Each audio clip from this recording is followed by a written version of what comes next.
ടാറ്റയുടെ ഇൻവെസ്റ്റ്മെന്റ് അദ്ദേഹം കള്ളം പറഞ്ഞിരുന്നു. പിന്നെ ടാറ്റ തന്നെ ഔദ്യോഗികമായിട്ട് വിശദീകരണം നൽകുകയായിരുന്നു. അങ്ങനെ ഒരു നിക്ഷേപം മാധ്യമപ്രവർത്തകരാണ് പൊളിച്ചത്. ടാറ്റ തന്നെ പറഞ്ഞു ഇത് നുണയാണെന്ന്. ടാറ്റ പറഞ്ഞു ഇത് നുണയാണെന്ന്. എത്ര സമയം സംഘടന തുടങ്ങിയിട്ട്? കുറച്ചു നേരമായി. ഞാൻ കുറച്ച് ലേറ്റ് ആയി പോയി. ശ്രീജിത്ത് പണിക്കർ എന്തെങ്കിലും പ്രത്യേകത തോന്നിയിട്ടുണ്ടോ? വി ഡി സതീശന്റെ കഴിഞ്ഞ ദിവസത്തെ വാർത്താ സമ്മേളനത്തിൽ എന്തെങ്കിലും പ്രത്യേകത തോന്നിയിട്ടുണ്ടോ? ചോദ്യങ്ങൾ കഠിനമാകുമ്പോൾ അദ്ദേഹത്തിന് വിറയൽ വരുന്നുണ്ട്, അദ്ദേഹത്തിന് ആ ഒരു ദേഷ്യം അദ്ദേഹത്തിൽ പ്രകടമാകുന്നുണ്ട്. ശ്രീജിത്ത് പണിക്കർ, എനിക്ക് അങ്ങനെയാണ് തോന്നിയത്. നോക്കൂ, കഴിഞ്ഞ ദിവസം അദ്ദേഹം നടത്തിയിരിക്കുന്ന പത്രസമ്മേളനത്തിൽ അദ്ദേഹം പറഞ്ഞിരിക്കുന്ന കാര്യങ്ങൾ സത്യസന്ധമാണ് എന്നുള്ള അഭിപ്രായം അദ്ദേഹത്തിനെ ശ്രദ്ധിക്കുന്ന ആൾക്കാർക്കോ ഇവിടുത്തെ വിഷയങ്ങൾ ഫോളോ ചെയ്യുന്ന ആൾക്കാർക്കോ ഉണ്ടാകാനുള്ള സാധ്യതയില്ല. അതൊരു റിയാലിറ്റിയാണ്. കാരണം അദ്ദേഹം പറഞ്ഞു തുടങ്ങുന്നത് തന്നെ ഇടതുപക്ഷ സർക്കാരിന്റെ കാലത്ത് ശ്രീ പിണറായി വിജയൻ ഹെലികോപ്റ്റർ ഉപയോഗിച്ചിരുന്നതിനെ താൻ വിമർശിച്ചിട്ടില്ല എന്നാണ്. അത് നുണയാണ്. അതൊക്കെ നാട്ടുകാർക്കറിയാവുന്ന കാര്യമല്ല അല്ലേ? കാര്യത്തിൽ ഒരു തർക്കവുമില്ല. നുണയാണ് എന്ന് പറയുന്നതിന് നമ്മൾ LDFന്റെ അജണ്ട പിന്തുടരുന്നു എന്നൊന്നും കോൺഗ്രസിന്റെ സുഹൃത്ത് പറയുന്നത് കൊണ്ട് കാര്യമില്ല. കാരണം അദ്ദേഹം 2023 ഈ ഹെലികോപ്റ്റർ ഉപയോഗം എന്ന് പറയുന്നത് ധൂർത്താണ്, പിണറായി വിജയന്റെ ധൂർത്താണ്, അതില്ലാതെയാക്കണം എന്ന് അദ്ദേഹം ഡിമാൻഡ് ചെയ്തിട്ടുണ്ട്. ഒരാവേശത്തിലെടുത്ത് ചാടി വേണ്ടായിരുന്നു അല്ലേ? വിട്ടവളി ആന പിടിച്ചാ കിട്ടൂ. ആ ഹെലികോപ്റ്ററിനെ പറ്റി, ആ ഹെലികോപ്റ്റർ ഉപയോഗിക്കുന്നതിനെ പറ്റി അദ്ദേഹം നെഗറ്റീവ് ലൈറ്റിലാണ് കണ്ടിരുന്നത് എന്നുള്ള കാര്യം നമുക്ക് എല്ലാവർക്കും അറിയാവുന്നതാണ്. പിന്നെ അദ്ദേഹം പറഞ്ഞിരിക്കുന്ന ന്യായം ഒന്ന് ആലോചിച്ച് നോക്കൂ. ആ ന്യായം എന്ന് പറയുന്നത് അദ്ദേഹത്തിന്റെ തന്നെ പ്രിൻസിപ്പിൾഡ് പൊസിഷനുമായിട്ട് ചേർന്ന് നിൽക്കുന്നുണ്ടോ ഇല്ലയോ എന്നുള്ളത് മാത്രമാണ്. അതായത് ഇപ്പൊ അദ്ദേഹം പറഞ്ഞിരിക്കുന്നത് എന്തായാലും എല്ലാ മാസവും 80 ലക്ഷം രൂപ കൊടുക്കുന്നുണ്ട്, 25 മണിക്കൂർ അതുകൊണ്ട് പറക്കാം, അതുകൊണ്ട് എന്നാ പിന്നെ ഉപയോഗിക്കരുതോ എന്നാണ് പറയുന്നത്. അതായിരുന്നില്ലല്ലോ അദ്ദേഹം ഇതുവരെ പറഞ്ഞത്. ഇതൊരു അധിക ചെലവാണ് എന്നുള്ളതാണ്. അപ്പൊ അതാണ് അദ്ദേഹത്തിന്റെ പ്രിൻസിപ്പിൾ എങ്കിൽ അദ്ദേഹം ചെയ്യേണ്ടത് എന്താണ്? അങ്ങനെ അധിക ചെലവിന് വേണ്ടിയിട്ട് മറ്റൊരു സർക്കാർ കണ്ടുപിടിച്ചിരിക്കുന്ന ഒരു മാർഗം ഞാൻ ഉപയോഗിക്കില്ല എന്നുള്ളതായിരുന്നു. അതല്ലാതെ പണ്ട് കോൺഗ്രസിന്റെ സുഹൃത്തിനെ ഞാനൊരു സംഭവം ഓർമ്മിപ്പിക്കാം. 2011-12 എനിക്ക് തോന്നുന്നത് അന്ന് IT മിനിസ്റ്റർ ആയിരുന്ന ശ്രീ കുഞ്ഞാലിക്കുട്ടിയാണ്. അന്ന് അദ്ദേഹം വിത്ത് ബെസ്റ്റ് കോംപ്ലിമെന്റ്സ് ഫ്രം കുഞ്ഞാലിക്കുട്ടി എന്ന് പറഞ്ഞിട്ട് 140 MLA-മാർക്കും ഒരു iPad കൊടുക്കുന്ന ഒരു സംവിധാനം ഉണ്ടായി. നമ്മൾ ഡിജിറ്റൈസ് ചെയ്യുന്നതിന്റെ ഒക്കെ ഭാഗമായിട്ട് അത് സ്വീകരിക്കാതിരുന്ന ഒരൊറ്റ MLA മാത്രമേ ഉള്ളൂ. അദ്ദേഹത്തിന്റെ പേര് VS അച്യുതാനന്ദൻ എന്നാണ്. അദ്ദേഹത്തിനൊരു പ്രിൻസിപ്പിൾ ഉണ്ടായിരുന്നുകൊണ്ടായിരിക്കാം, അതല്ലെങ്കിൽ കുഞ്ഞാലിക്കുട്ടിയുമായി ബന്ധപ്പെട്ട് അദ്ദേഹം നേരത്തെ ഉയർത്തിയിരിക്കുന്ന ആരോപണങ്ങളുടെ അടിസ്ഥാനത്തിലായിരിക്കാം, എന്തായാലും അദ്ദേഹം അത് വാങ്ങിയില്ല. ഇന്നലെ സതീശൻ പറഞ്ഞിരിക്കുന്ന ന്യായം അന്ന് വേണമെങ്കിൽ ഉപയോഗിച്ചുകൊണ്ട് ശ്രീ VS അച്യുതാനന്ദന് വേണമെങ്കിൽ പറയാമായിരുന്നു, എന്തായാലും ഈ iPad വാങ്ങിയല്ലോ, എന്തായാലും അതിന്റെ പണം സർക്കാർ കൊടുത്തല്ലോ, എന്തായാലും അത് ഇവിടെ വെറുതെ ഇരിക്കുകയാണല്ലോ, എന്നാ പിന്നെ ഞാൻ ഉപയോഗിച്ചാൽ എന്താണ്? പക്ഷെ പ്രിൻസിപ്പിൾ എന്നൊരു കാര്യമുണ്ട്. ആ പ്രിൻസിപ്പിൾ ഉള്ളത് കൊണ്ട് VS അച്യുതാനന്ദൻ ഉപയോഗിച്ചില്ല. അപ്പൊ അതുകൊണ്ട് നമ്മൾ പറയുന്ന നയവും നമ്മൾ സ്വീകരിക്കുന്ന പ്രിൻസിപ്പിളും പിന്നീടുള്ള നമ്മുടെ എല്ലാ കാര്യങ്ങളിലും നമ്മളെ എല്ലാ കാലത്തും ഓഡിറ്റ് ചെയ്യും എന്നുള്ളത്. എന്തെങ്കിലും അടിയന്തര സാഹചര്യം ഉണ്ടായിരുന്നുവെങ്കിൽ ഉപയോഗിച്ചത് കൊണ്ടും തെറ്റില്ല ശ്രീജിത്ത് പണിക്കർ. പക്ഷെ ഇവിടെ ഒരു അടിയന്തര സാഹചര്യം എന്ന് പറയുവാൻ ഒന്നുമില്ല. ഏതോ ഒരു ഇൻവെസ്റ്റർ, അദ്ദേഹം കൊച്ചിയിലിരുന്ന്, ഇൻവെസ്റ്റർ എന്ന് പറയുന്നയാൾ കൊച്ചിയിലിരുന്ന് മുഖ്യമന്ത്രിയോട് പറയുകയാണ് ഇവിടെ വന്ന് എന്നെ കാണാൻ എന്ന്. അതിന് ഒരു തവണയല്ല, ഒരു തവണ പറന്ന് കാലാവസ്ഥ മോശമായതിനാൽ തിരികെ പറക്കുന്നു, അതിനുശേഷം വീണ്ടും ട്രൈ ചെയ്യുന്നു. അങ്ങനെ ഏതാണ്ട് 2:50 എന്തോന്നാണ് കൊച്ചിയിൽ എത്തിയത്. എന്തോന്നാടോ ഇത്? എവിടെ നിന്ന് കിട്ടിയോടോ ഈ ഉണ്ടാക്കണേ? ആരെ കാണാൻ അദ്ദേഹം പറഞ്ഞിട്ടുണ്ടോ? ഇല്ല. എന്തായിരുന്നു അടിയന്തര സാഹചര്യം അദ്ദേഹം വിശദീകരിച്ചോ? ഇല്ല.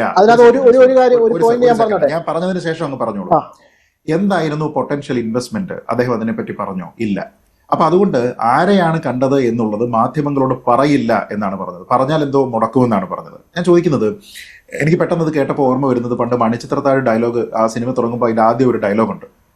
ഇന്നസെന്റ് ഒരു വീട്ടിൽ കയറി ചെല്ലുന്ന സമയത്ത് രാഘവൻ എന്ന് പറഞ്ഞിട്ടുള്ള ഒരു പെയിന്ററെ തപ്പും. എന്നിട്ട് ചോദിക്കുന്നുണ്ട്, രാഘവോ എന്ന് വിളിച്ചിട്ട് കാണാത്തപ്പോൾ പറയും, ഒളിച്ചിരുന്നാണോ പെയിന്റ് അടിക്കുന്നത് എന്ന് ചോദിക്കും. അപ്പൊ എനിക്ക് VD സതീശനോട് ചോദിക്കാനുള്ളത് തന്നെയാണ്, ഒളിച്ചിരുന്നാണോ നിങ്ങൾ ഇൻവെസ്റ്റ്മെന്റ് കൊണ്ടുവരുന്നത്? ഞാൻ ചോദിക്കുന്നത്, നമ്മുടെ നാട്ടിൽ ഇൻവെസ്റ്റ്മെന്റ് ചർച്ചകൾ എന്ന് പറയുന്നത് എന്നു മുതലാണ് സ്വകാര്യമായത്? ഇവിടെ ഗ്ലോബൽ ഇൻവെസ്റ്റർ മീറ്റ് എന്നൊക്കെ പറയുന്ന സാധനം എന്താ? ആൾക്കാരുടെ മുഖത്ത് 50 പൈസയുടെ കവർ മേടിച്ചിട്ട് അത് ആരാണെന്ന് അറിയാതെയാണോ ഇവിടെ നടത്തിയിരുന്നത്? ഇവിടെ ചർച്ചയ്ക്ക് ഇന്ന ആൾക്കാരെ ക്ഷണിച്ചിട്ടുണ്ട്, അതിനുശേഷം അവരോട് ഇന്ന കാര്യങ്ങൾ സംസാരിച്ചിട്ടുണ്ട്, അതിനുശേഷം ഇവിടെ ഇത്ര രൂപയുടെ ധാരണാപത്രം ഒപ്പിട്ടുണ്ട് എന്നൊക്കെ ഉള്ളത് പരസ്യമായിട്ടുള്ള വിവരമല്ലേ? ഗ്ലോബൽ ഇൻവെസ്റ്റർ മീറ്റ് എന്ന് പറഞ്ഞ് സർക്കാർ നടത്തിയിട്ട് ആൾക്കാരെ ഇങ്ങോട്ട് ക്ഷണിച്ചിട്ട് ഇവിടെ മീറ്റിംഗ് നടത്തുന്ന സമയത്ത് നമ്മൾ ഇത് അറിയാതെയാണോ? അപ്പൊ എന്നു മുതലാണ് ഇതൊക്കെ തന്നെ ഒരു പബ്ലിക് ഡൊമൈനിൽ നിന്ന് സ്വകാര്യമായിട്ടുള്ള ഒരു മുഖ്യമന്ത്രി മാത്രം അറിയേണ്ടുന്ന സ്വകാര്യ ഇൻഫർമേഷൻ ആയിട്ട് മാറിയത് എന്നുള്ള ഒരു ചോദ്യമുണ്ട്. അത് കറക്റ്റാണ്. അതെ അതെ. രണ്ടാമതൊരു ചോദ്യം അദ്ദേഹം പറഞ്ഞ എന്താ, തമിഴ്നാടുമായിട്ടുള്ള എന്തോ ഒരു കോമ്പറ്റീഷൻ എന്ന രീതിയിലത്തേക്ക് അദ്ദേഹം അതിനെ അവതരിപ്പിക്കാൻ ശ്രമിച്ചു. അതായത് ഈ പൊട്ടൻഷ്യൽ ഇൻവെസ്റ്റർ തമിഴ്നാട്ടിലും ഇൻവെസ്റ്റ്മെന്റിന് വേണ്ടി നോക്കുന്നുണ്ട്, തമിഴ്നാട് മുഖ്യമന്ത്രിയെ കണ്ടു, അപ്പം അത് പെട്ടെന്ന് അദ്ദേഹത്തിനെ കാണാനായിട്ട് ഓടിച്ചിട്ട് പിടിക്കുകയായിരുന്നു എന്ന മട്ടിലാണ് ഈ ഇൻഹരിഹർ നഗർ സിനിമയിലൊക്കെ കാണുന്ന പോലെ. നോക്ക്, ഞാൻ ചോദിക്കുന്നത്, തമിഴ്നാട് മുഖ്യമന്ത്രി ഈ ഇൻവെസ്റ്റർമാരെ എവിടെ വെച്ചിട്ടാണ് കണ്ടത്? കോൺഗ്രസിന്റെ സുഹൃത്തിന് പറയാമോ? ഏത് സ്ഥലത്ത് വെച്ചാണ് കണ്ടത്? പറയൂ. മധുരൈ വെച്ചിട്ടാണോ കണ്ടത്? അതോ കോയമ്പത്തൂർ വെച്ചിട്ടാണോ കണ്ടത്? അതോ ചെന്നൈയിലെ മുഖ്യമന്ത്രിയുടെ ഓഫീസിൽ വെച്ചിട്ടാണോ കണ്ടത്? എവിടെ വെച്ചാണെന്ന് പറയണ്ടേ? അത് പറയുന്നില്ല. ഇങ്ങനെ മിണ്ടാൻ പറ്റാതെ നിൽക്കുന്നതിന് ഞങ്ങളുടെ നാട്ടിൽ എന്താ പറയാന്നറിയോ? അണ്ണാക്കിലെ പിരിവെട്ടി. വന്ദേ ഭാരതിൽ ടിക്കറ്റ് എടുത്തതും ഇതേ ആളുകളെ കാണാൻ വേണ്ടിയല്ലേ? എന്നിട്ട് അവരെന്തോ യാത്ര നേരത്തെ ആക്കിയതുകൊണ്ടെന്നാണ് അദ്ദേഹം പറയുന്നത്. അത്താഴത്തിനുള്ള ഒരു മീറ്റിംഗ് എന്ന രീതിയിലത്തേക്ക് മഞ്ജുഷ് അത്താഴത്തിനുള്ള ഒരു മീറ്റിംഗുമായി ബന്ധപ്പെടുത്തി നേരത്തെ കൂട്ടി തീരുമാനിച്ച് മുഖ്യമന്ത്രി അവിടെ ചെല്ലാനായിട്ട് വന്ദേ ഭാരതിന്റെ ടിക്കറ്റും ബുക്ക് ചെയ്ത് വെച്ചിട്ട് അവസാനം ആ മീറ്റിംഗിനേക്കാൾ പ്രയോറിറ്റി ഉള്ള മറ്റൊരു കാര്യത്തിന് ഞങ്ങൾക്ക് അടിയന്തരമായിട്ട് ഡൽഹിയിൽ പോകണം എന്ന് അവർ പറഞ്ഞാൽ അവർ കേരള മുഖ്യമന്ത്രിക്കും കേരള സംസ്ഥാനത്തിലെ ഇൻവെസ്റ്റ്മെന്റിനും തരുന്ന വില എന്താണ്? പുല്ലുവില എന്ന് മാത്രമേ അതിനെപ്പറ്റി പറയാൻ കഴിയുകയുള്ളൂ. അല്ല, പ്രഭാകരേട്ടന് വീട്ടിൽ വിലയില്ലെങ്കിലും നാട്ടിൽ പുല്ല് വിലയാ. പുല്ലുവില എന്ന് മാത്രമേ അതിനെപ്പറ്റി പറയാൻ കഴിയുകയുള്ളൂ. ഒന്ന്. രണ്ട്, അന്നേരം മുഖ്യമന്ത്രിക്ക് അവരോട് പറയാമായിരുന്നു, അതായത് നിങ്ങൾ പെട്ടെന്ന് നിങ്ങളുടെ പ്ലാൻ ചേഞ്ച് ചെയ്യുമ്പോൾ എനിക്ക് ഉടനടി എത്താൻ കഴിയില്ല, കാരണം ഈ സംസ്ഥാനത്ത് ഒരു അടിയന്തര സാഹചര്യം നിലനിൽക്കുന്നുണ്ട്, എന്റെ ആവശ്യം ഇവിടെ ഉണ്ട്, അതുകൊണ്ട് എനിക്ക് വരാൻ കഴിയില്ല, മറ്റു പല കാര്യങ്ങളും ഞാൻ ഇവിടെ കോർഡിനേറ്റ് ചെയ്തുകൊണ്ടിരിക്കുകയാണ്. എന്തുകൊണ്ടൊരു വീഡിയോ കോൾ നടത്തിയതിന് ശേഷം ഉടനെ തന്നെ നിങ്ങൾ അത്യാവശ്യം ഉണ്ടെങ്കിൽ നിങ്ങൾ പൊയ്ക്കോളൂ, ഉടനെ തന്നെ നിങ്ങളെ കാണണമെങ്കിൽ ഡൽഹിയിൽ വന്നിട്ടാണെങ്കിൽ, അല്ലെങ്കിൽ നിങ്ങളെ ഞാൻ സ്റ്റേറ്റ് ഗസ്റ്റായിട്ട് ഔദ്യോഗികമായിട്ട് തിരുവനന്തപുരത്തേക്ക് ക്ഷണിക്കുന്നു, നമുക്ക് നേരിട്ട് കാണാം എന്ന് പറഞ്ഞില്ല? ഇനി എന്തുകൊണ്ട് മോശമായിട്ടുള്ള കാലാവസ്ഥയാണ്, എനിക്ക് ഓൾട്ടർനേറ്റീവ് മെത്തേഡ്സ് ഇല്ല എന്ന് അദ്ദേഹം പറഞ്ഞില്ല?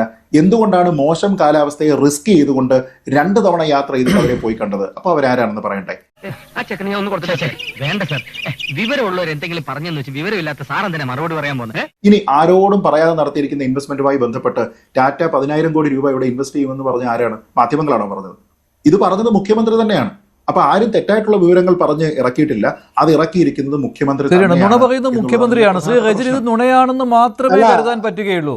ഇത്രയും വലിയ ഗതികെട്ടവൻ ഈ ലോകത്ത് വേറെ ആരെങ്കിലും ഉണ്ടാവും എന്റെ കർത്താവേ? തമിഴ്നാടുമായി ബന്ധപ്പെട്ടുള്ള അവിടുത്തെ മുഖ്യമന്ത്രിയുമായി ബന്ധപ്പെട്ട് കണ്ട ആളുകൾ താങ്കളെ കാണുവാൻ ഒരു കോമ്പറ്റീഷൻ ഫീൽഡുമായി ബന്ധപ്പെട്ട് നിൽക്കുന്ന ഒരു സംവിധാനമാണ്, കുറച്ച് ഹൈഡ് ചെയ്യേണ്ട കാര്യമാണ്, അതിന് വരും ദിവസങ്ങളിൽ നിങ്ങളെ ബോധ്യപ്പെടുത്തും എന്ന് പറഞ്ഞുകൊണ്ടാണ് മാധ്യമങ്ങളുടെ മുന്നിൽ ഒളിച്ചും മറഞ്ഞൊന്നുമല്ലോ അദ്ദേഹം പറഞ്ഞത്, കോടതിയുടെ മുന്നിലൊന്നുമല്ലോ പറഞ്ഞത്, അന്വേഷണ കമ്മീഷന്റെ മുന്നിലൊന്നുമല്ലോ പറഞ്ഞത്, മാധ്യമങ്ങളുടെ നമ്മളെല്ലാവരും അഭിമുഖീകരിക്കുന്ന കേരളത്തിലെ മാധ്യമങ്ങളുടെ മുന്നിൽ വെച്ച് പ്രസ് മീറ്റിൽ കൂടെയാണ് അദ്ദേഹം പറഞ്ഞത്. ഈ പറയുന്ന രീതിയിലേക്ക് തമിഴ്നാടുമായി ബന്ധപ്പെട്ടുള്ള ഒരു ചർച്ച കഴിഞ്ഞിട്ടാണ് ഇതുമായി ബന്ധപ്പെട്ട് അത്ര ഇമ്പോർട്ടന്റ് ആയിട്ടുള്ള ഒരു ഇൻവെസ്റ്ററെ കാണാൻ പോയി. അത് ഇപ്പോൾ വെളിപ്പെടുത്താൻ സാധിക്കത്തില്ല, അത് വെളിപ്പെടുത്തി കഴിഞ്ഞാൽ ചിലപ്പോൾ നമുക്ക് അതുമായി ബന്ധപ്പെട്ട് മുന്നോട്ട് പോകാൻ സാധ്യമാകത്തില്ല എന്ന് പറഞ്ഞ ഒരാളാണ് കേരളത്തിലെ മുഖ്യമന്ത്രി. അങ്ങനെ പറഞ്ഞു കൊടുക്കണം. ടാറ്റയുടെ ഇൻവെസ്റ്റ്മെന്റ് അദ്ദേഹം കള്ളം പറഞ്ഞത്, പിന്നെ ടാറ്റ തന്നെ ഔദ്യോഗികമായിട്ട് വിശദീകരണം നൽകുകയായിരുന്നു, അങ്ങനെ ഒരു നിക്ഷേപം മാധ്യമപ്രവർത്തകരാണ് അത് പൊളിച്ചത്. ടാറ്റ തന്നെ പറഞ്ഞു ഇത് നുണയാണെന്ന്, അല്ലേ? ടാറ്റ പറഞ്ഞു ഇത് നുണയാണെന്ന്.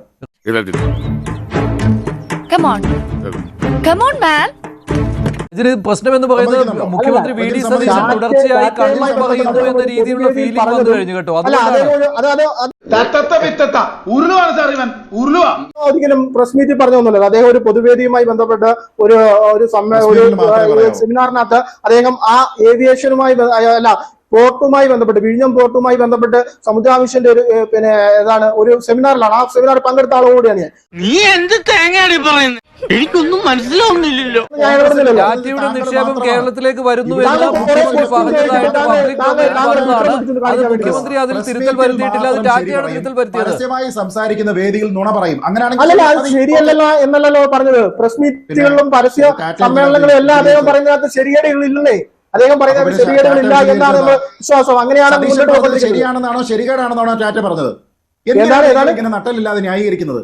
ഉളുപ്പുണ്ടടാ ചക്കണക്ക്. എന്നാ പോവാൻ നോക്കടാ. എന്നാ ഞങ്ങൾ അങ്ങ് ഇറങ്ങട്ടെ. ആയിക്കോട്ടെ, സന്തോഷായി.